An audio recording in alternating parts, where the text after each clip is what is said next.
Vishwas TV news కి స్వాగతం. ముందుగా ముఖ్యాంశాలు. ముగిసిన పూరి జగన్నాథుడి రత్న భాండాగారం తెరిచే ప్రక్రియ.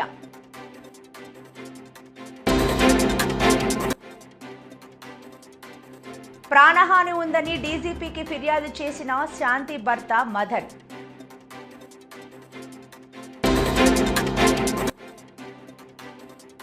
అక్రమ సంబంధం పెట్టుకున్న భర్తకు దేహశుద్ధి చేసిన భార్య.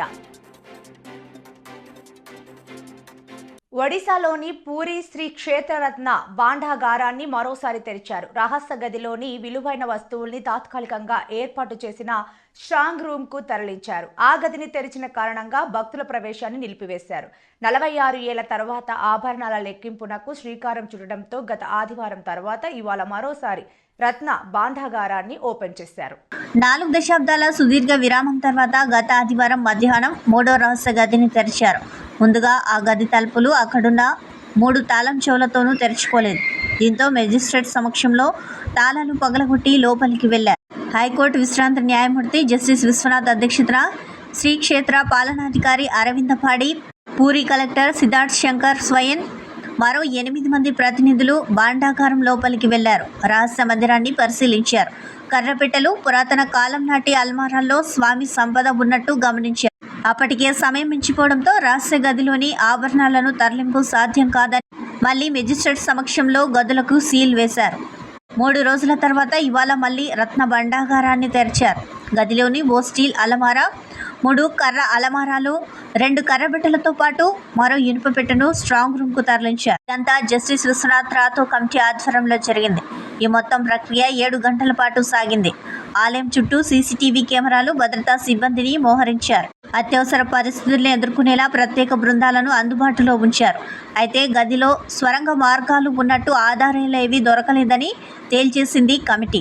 ఫైనల్ గా ఎలాంటి ఆటంకాలు, ఇబ్బందులు లేకుండా సంపద స్ట్రాంగ్ రూమ్ కి తరలించడంతో అధికార యంత్రాంగం ఊపిరి పీల్చుకుంది. आमे प्रतिज्ञा करिछु आपण मानकु समस्त को कहिबी आपण मानक घर रे जो संपत्ति अछि केही आपण माने प्रकाश करंती नाही, एटा भगवान को संपत्ति। तेणु आमे प्रतिज्ञा करिथिलु आमे जहा आखि रे देखिबु ताहा आम ब्रेन को जीव, मुंड को जीव, आम तुंड को आसीबनी कि आम हाथ को आसीब। गणति प्रक्रिया देखंतु, ये गोटे क्रम, ये गोटे क्रम। प्रथम क्रम रे सरकार आमको अनुमोदन देइथिले ताला खोलिबा। द्वितीय क्रम रे सरकार आमको अनुमोदन देइथिले बाहर भंडार भीतर भंडार खोलिबा। तृतीय क्रम रे आमको सरकार अनुमोदन देइथिले बाहर भंडार मटेरियल शिफ्ट करिबा एवं भीतर भंडार मटेरियल शिफ्ट करिबा। तळ दिने जेहेतु समय अभाव संपूर्ण शिफ्टिंग पॉसिबल हेई नथिला, तेणु आमे तळ दिन रे केवल बाहर भंडार संपत्ति को शिफ्टिंग करी आज को तारीख रखिथिलु। आज से बाहर भीतर भंडार संपूर्ण शिफ्टिंग हो सारी। अनुभव आमे या अनुभव कलु समस्ते आमे भगवान को समर्पित हो जाइतलु, समर्पण कर देइतलु। तेणु आमको लगिला भगवान जेमती आमको ये काम रे आगे ही नौचन।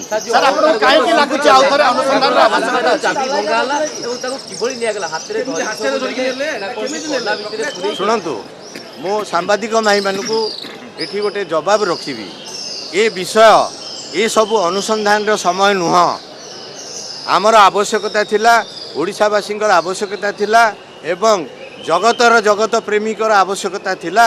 भंडार घर खोला हबो कि नहीं, हेई परिबो कि नहीं, एवं स्थानांतरित हेई परिबो कि नहीं, रिपेयरिंग हेई परिबो कि नहीं, से उपलब्धि आमे पाई सारिछु।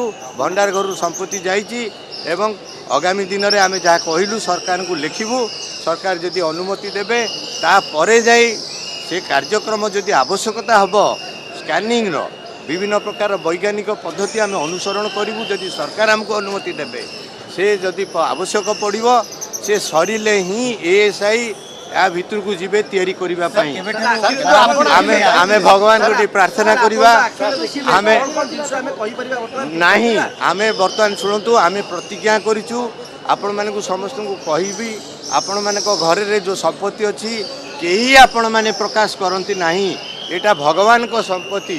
तेणु आमे प्रतिज्ञा करिथिलु आमे जहा आखि रे देखिबु ताहा आम ब्रेन को जीव, मुंड को जीव, आम तुंड को आसबनी कि आम हाथ को आस क्षमा करेंगे। जय जगन्नाथ। మంగళగిరి డీసీపీ కార్యాలయానికి శాంతి మొదటి భర్త మదన్ మోహన్ కు ప్రాణహాని ఉందని డీసీపీకి ఫిర్యాదు చేసిన శాంతి భర్త మదన్ మోహన్ కు బెదిరింపు కాల్స్ వస్తున్నాయని తెలిపిన మదన్ మోహన్ వస్తూ ఉన్నాయి సార్. అంటే ఎక్కడి నుంచి వస్తున్నాయి అన్నోన్ నెంబర్స్ అయితే నుంచి వస్తూ ఉన్నాయి. నేను ఆల్రెడీ ఆమె నర్వస్, నేను లీగల్గా నేను ప్రొటెక్ట్ చేసుకోవాలి, నాకు 2 ఆడపిల్లలు ఉన్నారు. ఒకవేళ బాబు నా బాబు కాకపోయినప్పటికీ కూడా అది కూడా పసిపున దేవుడితో దైవస్వరూపం కాబట్టి ఆ 3 పిల్లలకి నాకు ఈవెన్ శాంతికి కూడా తనకు కూడా ప్రొటెక్షన్ కావాలి. ఆమె కూడా ఒక స్త్రీ కాబట్టి ఈ దృష్ట్యా నన్ను నేను కాపాడుకునికి పిల్లల్ని కాపాడుకునికి మీడియా ముందుకు వచ్చాను. Home minister madam Anitha madam కూడా కలిశాను. మేడం 15 నిమిషాలు 15-20 మినిట్స్ పర్సనల్గా మాట్లాడారు. మదన్ 4 రోజుల నుంచి వస్తున్నటువంటి విషయం అంతా మాకు తెలుసు, మేమంతా వింటున్నాము, క్షుణ్ణంగా అబ్జర్వ్ చేస్తూ ఉన్నాము, మెటికులస్గా ఎవరి స్టెప్ అబ్జర్వ్ చేస్తూ ఉన్నాము. మ్యాటర్ కొద్దిగా సెన్సిటివ్గా ఉంది. అక్కడ ఒక ఎస్టీ అమ్మాయి, సో ఆల్రెడీ మ్యారీడ్, 2 ఆడపిల్లలు ఉన్నారు. అక్కడ ఆ తప్పు చేసిన వాళ్ళు ఎవరైనా కానీ వాళ్ళు నిజంగా లీగల్ డైవర్స్డా కాదా, ఇందులో ఏంటి అసలు మెయిన్ ఆబ్జెక్టివ్ ఏంటి, దీని వెనకాల అంటే బాబులకన్నీ కారణం ఏంటి, ఏమన్నా హిడెన్ ఎజెండాస్ ఏమన్నా ఉన్నాయా, అవన్నీ మేము చూస్తాము. కాబట్టి మ్యాటర్ సెన్సిటివ్గా ఉంది. తప్పకుండా తప్పు చేసిన వాళ్ళు ఎంత పెద్ద వాళ్ళని సరే ఉపేక్షించేది లేదు. చట్టం తన పని తను చేసుకుంటే వెళ్తుందని మేడం నాకు గ్యారెంటీ ఇచ్చింది. సో నేను కూడా మేడం దగ్గర ఎమోషనల్గా ఏడవాల్సి వచ్చింది ఆ పరిస్థితిలో. కొన్ని వచ్చేస్తారు, అన్నోన్ నెంబర్స్ నుంచి వస్తున్నాయి. సో ఇటువంటి టైంలో ఇక నాకు వేరే ఆప్షన్ లేదు. డైరెక్ట్ మేడం గారిని కలిస్తే మేడం గారు కూడా వెంటనే డీజీపీ గారు కూడా ఫోన్ చేశారు. So we have to protect this boy and children, వీళ్ళని మనం కాపాడుకోవాలి అనేసి మేడం కూడా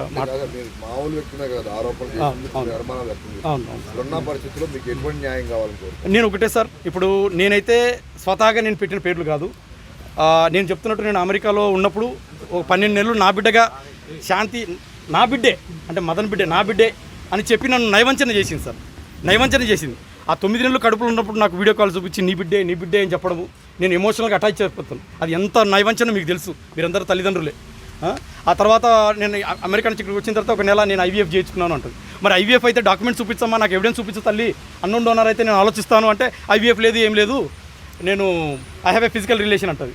మరి ఏంటి తల్లి ఇదంతా, నాకు 2 ఆడపిల్లలు ఉన్నారు అమ్మ అంటే ఇక తను ఇదంతా చెప్పుకుంటూ వచ్చింది సార్. నేను విజయసాయి రెడ్డి గారికి బాబును కన్నాను స్వయంగా చెప్పింది సార్. ఏ భర్త బయటకు వచ్చి భార్యను అలిగేట్ చేయడు సార్, అంత అవసరం లేదు. నాకు 2 ఆడపిల్లలు ఉన్నారు. నా కళ్ళల్లో చూసి మీరు నా నిజాన్ని గమనించవచ్చు. ఏ భర్త కూడా భార్యను అలిగేట్ చేసి కూతుర్లకు అన్యాయం చేయడు సార్. ఇది మీరు నమ్ముతారో లేదో నాకైతే తెలీదు.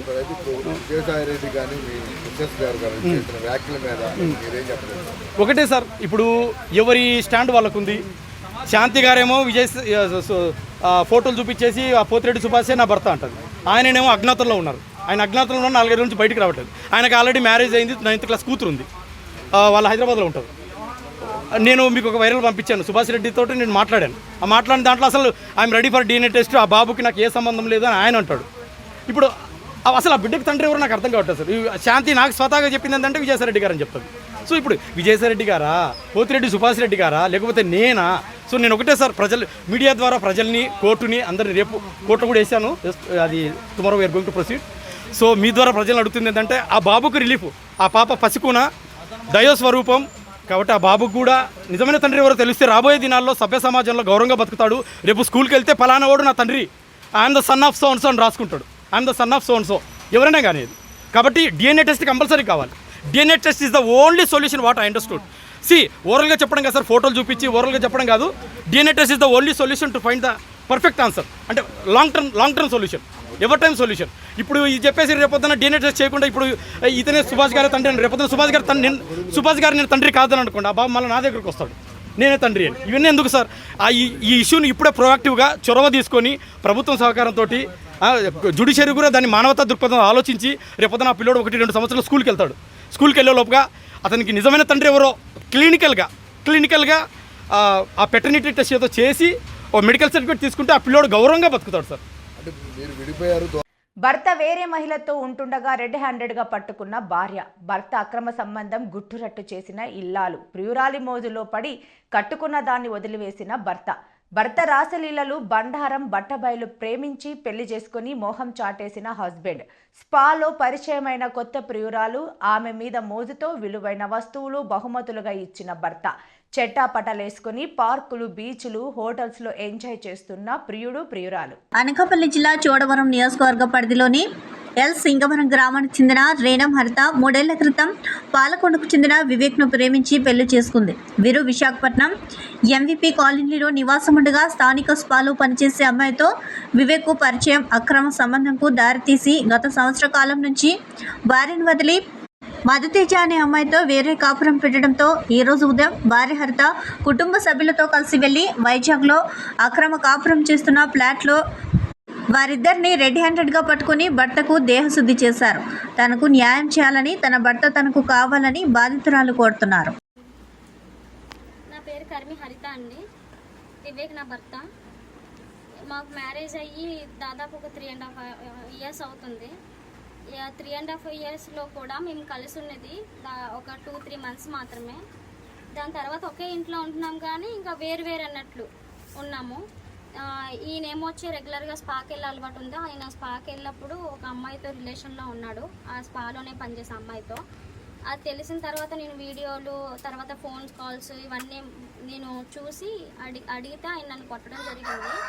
దాని తర్వాత నీ బాడీ ఏమైనా బాగుందా, నేను చూస్తే నాకు ఎలా మూడ్ వస్తుంది, ఇంకా ఇలాంటివన్నీ మాట్లాడేసరికి నేను తట్టుకోలేక మా అత్త వాళ్ళకి చెప్పాను. మాట్లాడితే వాళ్ళు కూడా అవునా సరే మాట్లాడదాంలే అని చెప్పి, అంటే అంత కేర్గా ఏమీ మాట్లాడలేదు నాతోని. ఓహో అవునా సరే మాట్లాడదాము అది ఇది అని ఏం చెప్పలే. జస్ట్ నార్మల్గా ఓహో అవునా సరే మేము మాట్లాడతాంలే మా ఫోన్ చేసి అని మాట్లాడారు. దాని తర్వాత ఆయనకు ఫోన్ చేసి అందుకే మేము వద్దన్నాము, నువ్వెందుకు పెళ్లి చేసుకున్నావు, మరుగుజ్జిది మనకెందుకు, అసలు వాళ్ళు మనకు సెట్ అవుతారా, వాళ్ళు ఎక్కడ మనం ఎక్కడ అన్నట్లు మాట్లాడారు. ఇవన్నీ ముందే తెలుసు కదండి, మేము వ్యవసాయం చేసుకున్న వాళ్ళు మనం ముందే తెలిసి నన్ను ఎందుకు పెళ్లి చేసుకోవడం, వాళ్ళకి ఇష్టం లేనప్పుడు ఎందుకు పెళ్లి చేయడం. దాని తర్వాత మేము కేసు వేసాము, ఇక్కడ 498 కేసు వేసాము. 498 కేసు వేసిన తర్వాత అది ఇప్పటికి వచ్చి కూడా పంపించలేదు కోర్టుకు అన్నది. ఆ కేసుని ఎఫ్ఐఆర్ ఫైల్ అయ్యి దాదాపు ఒక 1 year అయిపోతుంది కానీ ఇప్పటికీ కూడా అది కేసు పంపించలేదు. తర్వాత నేను ఇంక ఇవన్నీ ఎంత నేను తిరుగుతాను కోర్టులకి ఇంకా స్టేషన్లకి ఎంత తిరుగుతానని చెప్పి నేను అతనితో ఉండడానికని పాలకొండ వెళ్ళాను. పాలకొండ వెళ్తే అక్కడ మా అత్తమామలు అసలు ఇంట్లో కాళ్ళు కూడా పెట్టకుండా గల్లి పెట్టేసుకొని డోర్లు వేసుకొని ఎంత అంటే హాయిగా పుచ్చకాయ తినుకుంటూ కాళ్ళ మీద కాలు వేసుకొని ఫోన్లు మాట్లాడుకున్నారు ఎవరెవరితోనో. కొంతమంది పొలిటీషియన్లతోటి మాట్లాడుకొని అక్కడ సీఏ గారి చేత సీఏ గారి దగ్గరికి వెళ్ళారు. మమ్మల్ని కూడా అక్కడ పిలిచారు. సీఏ గారి దగ్గరికి వెళ్ళాము. అక్కడికి వెళ్ళిన తర్వాత ఆయన ఏం చెప్పాడంటే, నువ్వు 498 కేసు బుచ్చిపేటలో వేసావు కదా మీ పుట్టింటి దగ్గర, నువ్వు ఎలా వచ్చి ఇక్కడికి వస్తావు, నీకు వచ్చే హక్కు లేదన్నట్టు మాట్లాడారు.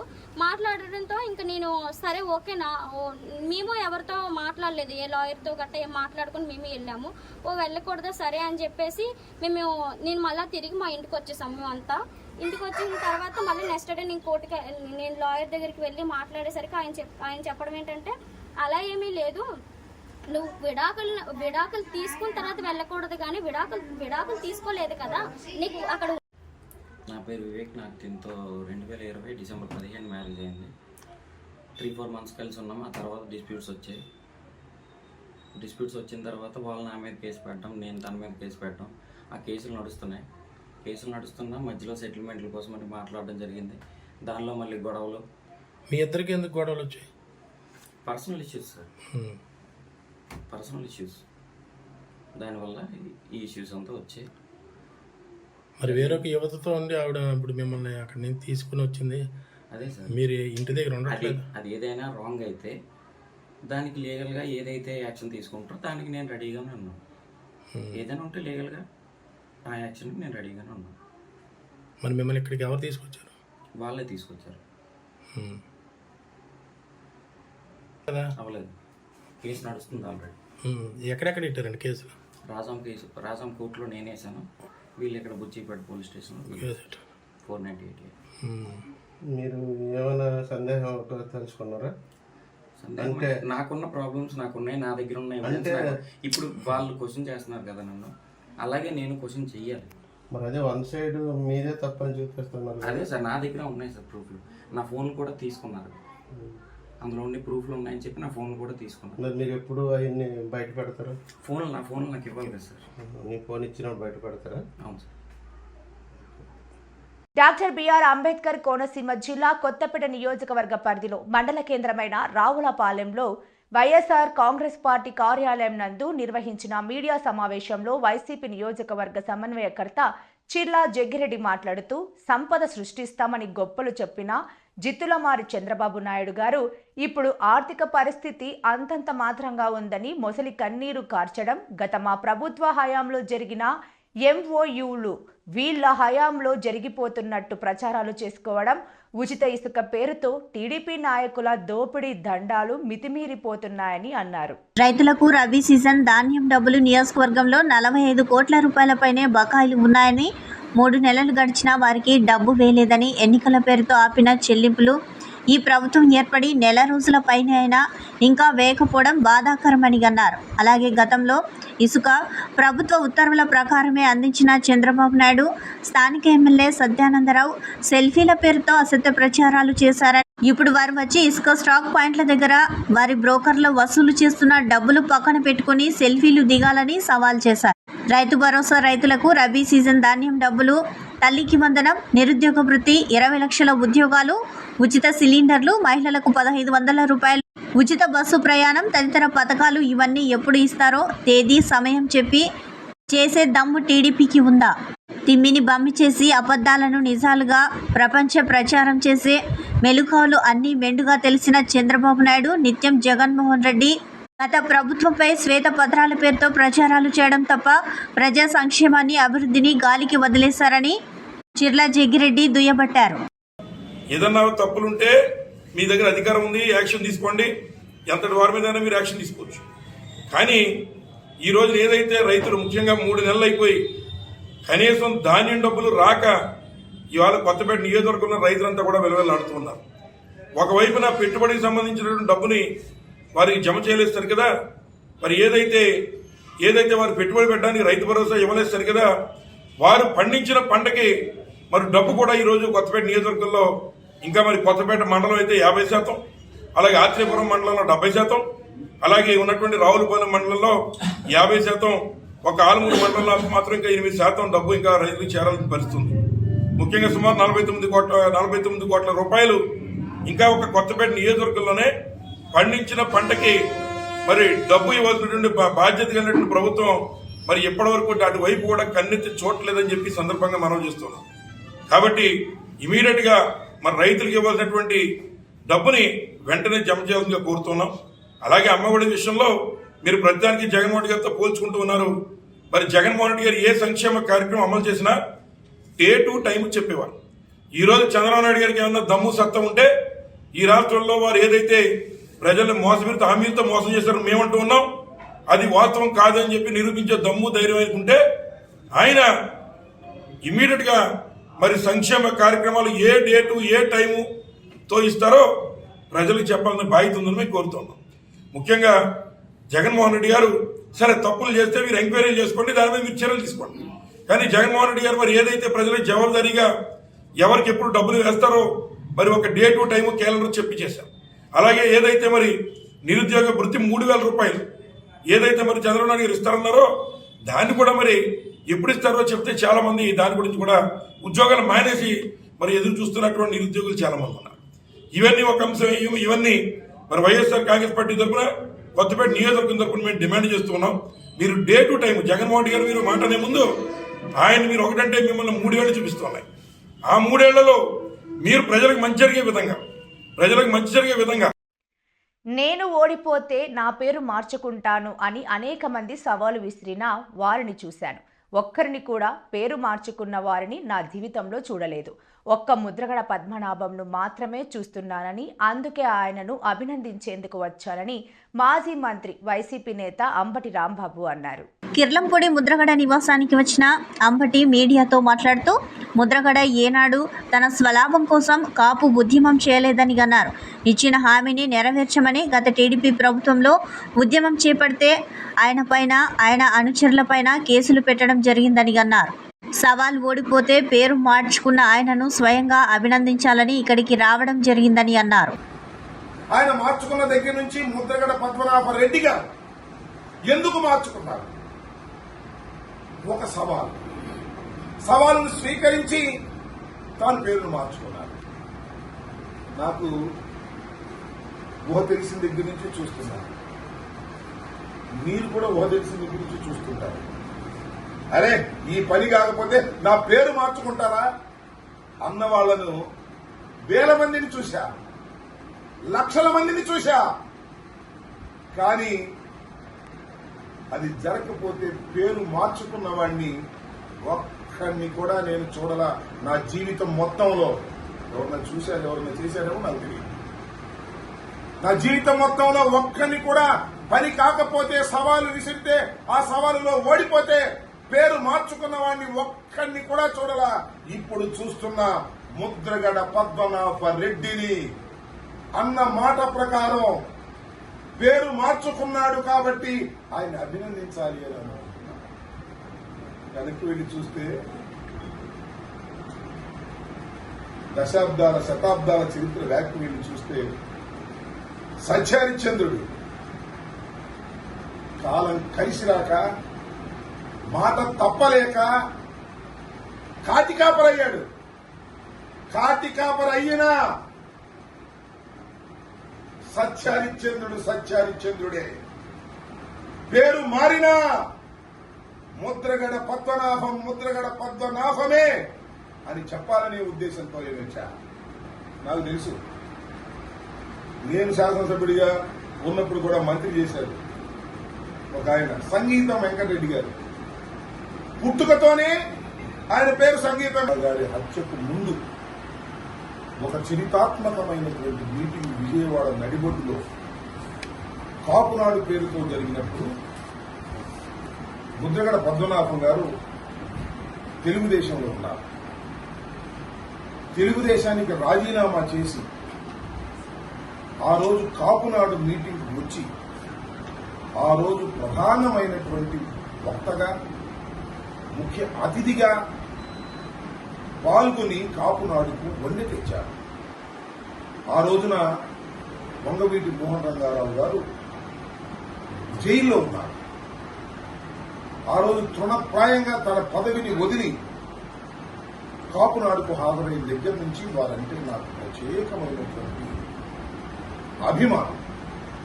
అంతేకాదు అనేక సందర్భాలలో మొండిగా వ్యవహరించేవారు, ఘాటుగా వ్యవహరించేవారు, ఆవేశపడేవారు. చాలా సందర్భాలలో కాపుల కోసం, కాపుల్లో నిరుపేదల యొక్క యువకుల్ని ముందుకు తీసుకువెళ్లాలని ప్రస్తుత ముఖ్యమంత్రి నారా చంద్రబాబు నాయుడు గారు కాపుల రిజర్వేషన్ చేస్తాను అని అధికారంలోకి వచ్చిన తర్వాత ఆ రిజర్వేషన్లకి ఆయన ఏమాత్రం ప్రయత్నం చేయనప్పుడు ఉవ్వెత్తున ఉద్యమం లేచింది అంటే దానికి కారణం ముద్రగడ పద్మనాభం గారు. ఒక మాటలో వార్తలు ముగించే ముందు ముఖ్యాంశాలు మరోసారి. ముగిసిన పూరి జగన్నాథుడి రత్న భాండాగారం తెరిచే ప్రక్రియ.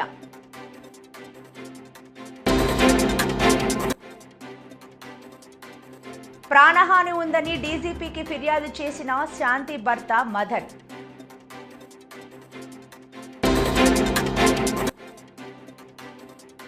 అక్రమ సంబంధం పెట్టుకున్న భర్తకు దేహశుద్ధి చేసిన భార్య. ఈ వార్తలు ఇంతటితో సమాప్తం. నమస్కారం.